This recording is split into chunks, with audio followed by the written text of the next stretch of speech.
Then Jesus left the vicinity of Tyre and went through Sidon down to the Sea of Galilee and into the region of the Decapolis.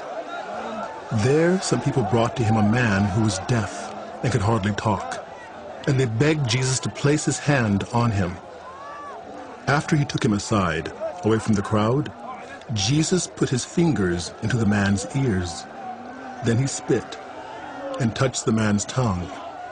He looked up to heaven and with a deep sigh said to him,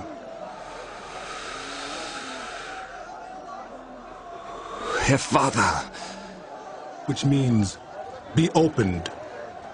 At this, the man's ears were opened, his tongue was loosened, and he began to speak plainly. Jesus commanded them not to tell anyone, but the more he did so, the more they kept talking about it. People were overwhelmed with amazement. he has done everything well. They said. He even makes the deaf hear and the mute speak.